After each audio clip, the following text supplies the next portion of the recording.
شام کے 5 بجے ہیں۔ السلام علیکم، یہ ریڈیو پاکستان ہے۔ حمیرہ رانا سے خبریں سنیے۔ اہم خبروں کا خلاصہ۔ وزیر خزانہ نے کاروباری طبقے کو یقین دلایا ہے کہ مثبت نتائج یقینی بنانے کے لیے تمام فیصلے باہمی مشاورت سے کیے جائیں گے۔ وزیر منصوبہ بندی نے کہا ہے کہ حکومت نے پاکستان میں سائنسی علوم پر مبنی جدید ٹیکنالوجیز کے فروغ کے لیے عملی اقدامات کیے ہیں۔ برطانیہ میں قائم advocacy group save the children نے غزہ میں 21,000 سے زائد لاپتہ فلسطینی بچوں کے معاملے کی تحقیقات کا مطالبہ کیا ہے۔ اور T20 عالمی کپ کرکٹ ٹورنامنٹ کے سپر 8 مرحلے کے ایک میچ میں آج کراس آئلینڈ میں آسٹریلیا کا مقابلہ بھارت سے ہوگا۔ اور اب خبریں تفصیل کے ساتھ۔ وزیر خزانہ محمد اورنگزیب نے تاجر برادری کو یقین دلایا ہے کہ مثبت نتائج کو یقینی بنانے کے لیے باہمی مشاورت کے ذریعے تمام فیصلے کیے جائیں گے۔ وہ آج اسلام آباد میں پاکستان بزنس کونسل کے چیئرمین شبیر دیوان کی قیادت میں آئے تاجروں کے ایک وفد سے گفتگو کر رہے تھے۔ وفد نے حکومت کی جاری کوششوں کو سراہا اور وزیر خزانہ کے ساتھ مالی سال 2024-25 کے بجٹ پر گفتگو کی۔ انہوں نے مخصوص تجاویز اور ٹیکس کے حوالے سے بھی مشورے دیے۔ وزیر خزانہ نے مخصوص تجاویز پیش کرنے پر پاکستان بزنس کونسل کے کردار کا اعتراف کیا اور شکریہ ادا کیا۔ انہوں نے یقین دلایا کہ کونسل کی پیش کردہ تجاویز کو ہر ممکنہ حد تک بجٹ کو حتمی شکل دینے میں زیر غور لایا جائے گا۔ وزیر خزانہ نے ٹیکس کا دائرہ کار بڑھانے اور ریٹیلز کو ٹیکس نیٹ میں لانے کے لیے FBR کی جاری کوششوں کو اجاگر کیا۔ وفاقی وزیر منصوبہ بندی اور ترقی احسن اقبال نے آج فزکس اور جدید تقاضوں کے حوالے سے بین الاقوامی نتھیا گلی سمر کالج کا افتتاح کیا۔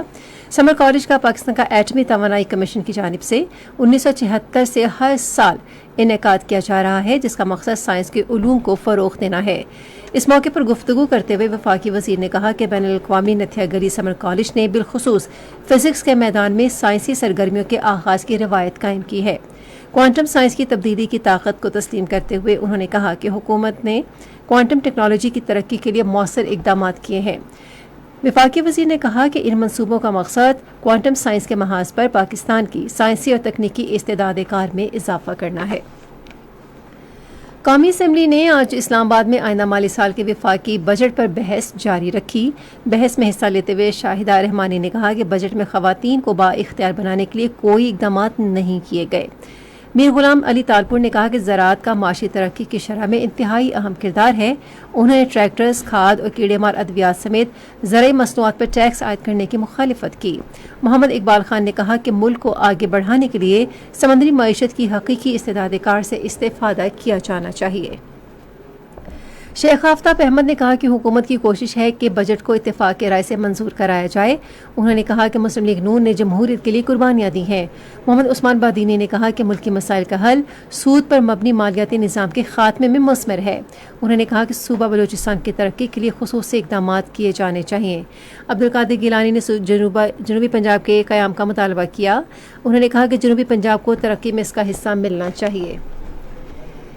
اٹلی مقامی شراکت داروں یونیسکو کے تعاون سے تعلیمی فرق کو کم کرنے اور محروم طبقے کو بااختیار بنانے کے لیے اگلے مہینے ملک بھر میں پہلا ریڈیو ایجوکیشن پروگرام متعارف کرائے گا۔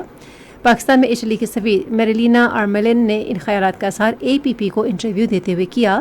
انہوں نے کہا کہ اقدام اسکولوں کے لیے پائیدار ترقیاتی اقدامات میں عملی معلومات کی فراہمی میں مددگار ثابت ہوگا۔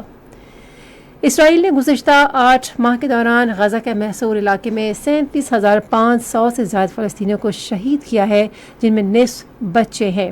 برطانیہ میں قائم تنظیم سیو دا چلڈرن کے مطابق گزشتہ سال 7 اکتوبر سے غزہ پر اسرائیل کی شروع کی گئی جنگ میں 21,000 سے زائد بچے لاپتہ ہیں۔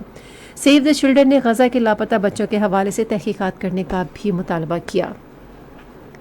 آج جنوبی کوریا کے صنعتی شہر واسیونگ میں لیتھیم بیٹری بنانے والی فیکٹری میں آتش زدگی سے 22 افراد ہلاک ہو گئے ہیں۔ اور ICC T20 عالمی کرکٹ کپ کا دوسرا میچ آج کراس آئلینڈ میں آسٹریلیا اور بھارت کے درمیان کھیلا جائے گا۔ میچ پاکستان کے معیاری وقت کے مطابق شام 7:30 بجے شروع ہوگا۔